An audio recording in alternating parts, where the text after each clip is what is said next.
నమస్తే విజయ పెద్దన గారు. నమస్తే ఉషా. భార్యాభర్తలు ఇద్దరి మధ్య ఎప్పుడైతే ఒక పిల్లలనే వాళ్ళు వస్తూ ఉంటుంటారో అప్పుడే కాంపిటీషన్ స్టార్ట్ అవుతుందేమో అనిపిస్తూ ఉంటుంది. ఎక్కడో తెలియకుండా పొజెసివ్ అయిపోతుంటుంటారు. హస్బెండ్ అలాగే ఉంటారు, భార్య అలాగే ఉంటుంటుంది. ఆడపిల్ల అయితే వైఫ్, అబ్బాయి అయితే హస్బెండ్. పిల్లలు పుట్టిన తర్వాత తల్లి పాత్ర ఆవిడ ఎక్కువగా ఎవరి వైపు మొగ్గు చూపే అవకాశం ఉంటుంది? పిల్లల వైపా, హస్బెండ్ వైపా? ఇది అందరికి ఉండే కామన్ డౌట్. ఎస్పెషల్లీ హస్బెండ్స్కి ఇంకా ఎక్కువగా ఉండే డౌట్ ఇది. యాక్చువల్గా చాలా మంది హస్బెండ్స్ వాళ్ళకి పిల్లలు పుట్టిన తర్వాత భార్య తనని నెగ్లెక్ట్ చేస్తుందనే ఫీలింగ్లోకి చాలా మంది వెళ్తారు. ఎందుకంటే అంతకు ముందున్నంత అటెన్షన్ ఉండదు, అంటే పుట్టిన పిల్లల్ని టేక్ కేర్ చేయటం, పిల్లల్ని పెంచడం, దీంట్లోనే పడిపోతారు. ఆ సరదాలు షికార్లు అన్నీ తగ్గిపోతాయి. అది కొంచెం భర్త కూడా కొద్దిగా ఆ టైప్ అయితే ఇద్దరు కలిసి దీన్నే ఎంజాయ్ చేస్తూ అట్లా ఉంటారు. కానీ కొంచెం అంటే భార్య అటెన్షన్ కావాలి, భార్యతో టైం స్పెండ్ చేయాలి, ఇదివరకు ఇట్లాగే ఉండాలి, పిల్లలు పుట్టక ముందులాగే అంటే మాత్రం కొంతమంది బాగా డిసప్పాయింట్ అయిపోతారు. ప్లస్ ఇంకొకటి, పిల్లల విషయంలో భర్తకు కూడా చివాట్లు, తిట్లు, అంటే పిల్లలని సరిగ్గా, అంటే ఇప్పుడు పిల్లల్ని కోప్పడ్డారనుకో ఎమ్మటే భార్య భర్తను కోప్పడుతుంది, ఏంటి అలా కోప్పడతావని. ఆ భర్తలు కూడా చేస్తారు అట్లా, అదేం లేదు. ఎప్పుడు అది ఎట్లా అనిపిస్తుంది అంటే నాకు, నువ్వు కోప్పడినప్పుడు నేను ఫీల్ అయిపోయి నేను కోప్పడతాను, నేను కోప్పడినప్పుడు నువ్వు ఫీల్ అయిపోయి నువ్వు నన్ను అరవటం. అంటే ఎవరి కాళ్ళది కోప్పడినప్పుడు జెన్యున్గా అనిపిస్తూ ఉంటుంది. వేరే వాళ్ళు భార్య భర్త అవతల వాళ్ళు కోప్పడినప్పుడు ఎందుకు అలా వాళ్ళని విసుక్కుంటావు, వాళ్ళని కోప్పడతావు అన్నట్టు ఉంటుంది. ఎస్పెషలీ ఆడాళ్ళకి అసలు, అంటే పెళ్ళైన తర్వాత పిల్లలు పుట్టిన తర్వాత ఎలా అయినా ముళ్ళు తరాజు తూకంలో పిల్లల వైపే మొగ్గుతూ ఉంటుంది. నీకు చిన్న కథ చెప్తాను, చెప్పండి.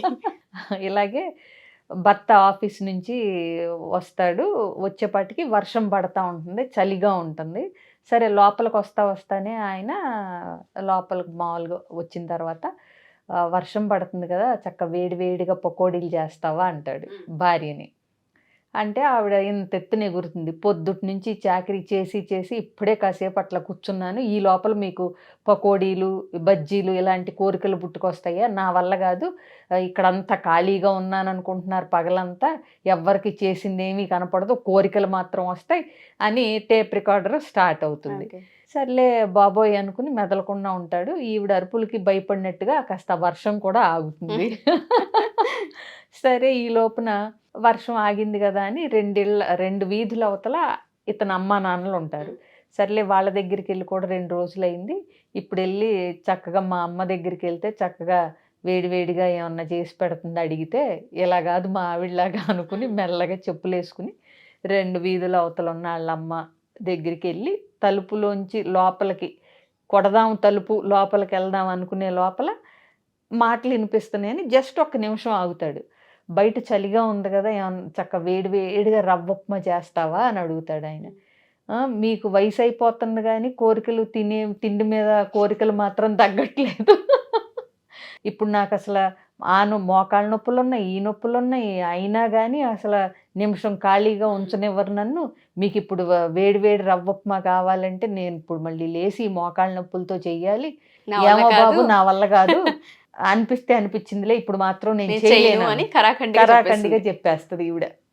చెప్పగానే సరే 1 నిమిషం ఆగి అప్పుడే వస్తున్నట్టుగా ఇతను లోపలికి వస్తాడు. 5 నిమిషాలు కబుర్లు చెప్పిన తర్వాత వేడిగా ఏమన్నా ఏమంటావురా, బయట చలిగా ఉంది కదా అని అడుగుద్ది కొడుకు. ఆవిడే అడుగుద్ది, చూడు అని. అంటే పకోడీలైనా లేకపోతే ఏమన్నా బజ్జీలు ఇలాంటివి అంటే, వద్దులే అమ్మా చాలా రోజులైంది రవ్వ ఉప్మా తిని, రవ్వ ఉప్మా చెయ్యి అంటాడు. ఎందుకంటే వాళ్ళ నాన్న అడగటం వింటాడు కదా. సరే ఆవిడ అప్పుడు క్యాజువల్గా, ఇందాకే మీ నాన్న కూడా చేస్తే బాగుంటుంది అంటున్నారా, ఏముంది నువ్వు అదే అడిగావు కాబట్టి 5 నిమిషాల్లో చేసి పట్టుకొస్తానని ఆవిడ లోపలికి వెళ్తుంది. కబుర్లు చెప్పుకుంటారు. ఆవిడ కాలు నొప్పులు గీళ్ళ నొప్పులు అన్నీ పోతాయి కొడుకు అడిగేసరికి. కొడుకు అడగల, కొడుకుని ఆవిడే అడిగింది, ఇంటికి వచ్చాడు కదా అని. అర్థమైందా? ఇక్కడ అదొక ట్విస్ట్. మళ్ళీ అవును, చేయలేనిది కాళ్ళ నొప్పులు ఉన్నదే కొడుకుని చూసేసరికి ఆ ఉత్సాహం వస్తుంది అనమాట. 2 రోజుల తర్వాత వచ్చాడు కొడుకు అని చెప్పి. సరే వెళ్ళి చేసుకొస్తుంది, తింటారు, కబుర్లు చెప్పుకుంటారు. ఒక అరగంట కూర్చుని ఇతను ఇంటికి వెళ్తాడు. ఇంటికి వెళ్ళేసరికి అక్కడ సీన్ ఏంటి అనుకుంటున్నావు, పిల్లల అమ్మ ఏదన్నా వేడివేడిగా స్నాక్స్ చేయవా అన్నారని చెప్పి ఆవిడ ఎలాగూ ఇతను కూడా ఇందాక అడిగాడు కదా అని చెప్పి పకోడీ పకోడీలు చేస్తా ఉంటుంది. బాగుంది పకోడీ ఉప్మా రవ్వ స్టోరీ. అంటే పిల్లలు అడిగేసరికి వాళ్ళకి ఏదన్నా చేసి పెట్టాలి, వాళ్ళు అడిగారు తపన. అనే తపన, అమ్మ ప్రేమ అట్లా పుట్టుకొస్తుంది.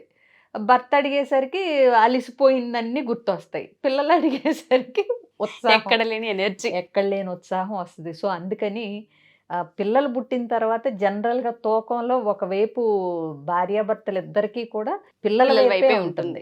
ఇప్పుడు అలా అని ఇప్పుడు భార్య ఏదన్నా అడిగింది అనుకోండి ఏ చీరో, ఇప్పుడు ఎక్కడే నెలాఖరులో చీరలో గీరలు అంటారు.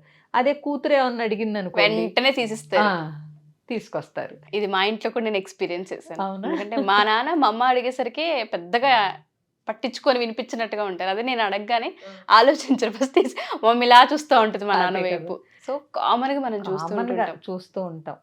కానీ ఈ పేరెంట్స్ యొక్క ఆ లవ్ ని కావచ్చు, ఆ కేర్ ని కావచ్చు అర్థం చేసుకుంటే పిల్లలు చాలా నేర్చుకోవచ్చు. అవును, బట్ ఇవాళ జనరేషన్ లో అవి లేవు.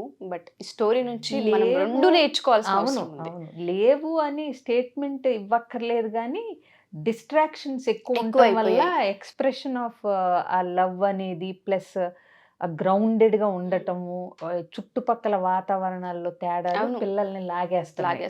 బట్ పిల్లలు ఒకసారి గనక ఆలోచించి పేరెంట్స్ వాల్యూస్ ని గనక గుర్తు చేసుకోగలిగితే పేరెంట్స్ కూడా అది అంటే అట్లా పెంచగలగాలి Yes. పిల్లలు చిన్నప్పటి నుంచే. అవును. ఇది ఒకవైపునే తీసుకుని మాట్లాడలేం చూడలేం. మనం. అవును, ఒప్పుకోవాల్సిన విషయం. బట్ ఎనీవే ఒక మంచి స్టోరీ. ఈ స్టోరీ విన్నాక పేరెంట్స్ అండ్ పిల్లలు ఇద్దరికి కూడా ఒకసారి వాళ్ళ బాండ్ గుర్తుకు రావాలి. ఇప్పుడు ఆ భర్త ప్లేస్ లో ఉన్న అతనికి నవ్వుకుంటాడు అనమాట తల్లి ప్రేమ గురించి. భార్య పకోడీలు వేస్తున్నందుకు నేను అడిగినప్పుడు వేయలేదని కోపం రాదు. అక్కడ తండ్రి అడిగినప్పుడు తల్లి సీను చూశాడు, ఇక్కడ పిల్లలు అడిగినప్పుడు ఈ భార్య తల్లి సీను చూసాడు. చూసి అనుకుంటాడు, ఆహా ఏదైనా తల్లి ప్రేమను మించింది లేదు కదా, ఇంకొకటి లేదు. అమ్మ మనసు. పిల్లలు అడిగితే అదే అలిసిపోయినా కూడా పిల్లలకి చేసి పెట్టే ఓపిక ఆ మనసులోంచి వస్తుంది వాళ్ళకి. తల్లి ప్రేమ మామూలుది కాదు. అదే. Thank you ma'am, thank you so much. Suman టీవీలో మీ పర్సనల్ అండ్ బిజినెస్ ప్రమోషన్స్ కోసం కింది నెంబర్కి కాంటాక్ట్ చేయండి.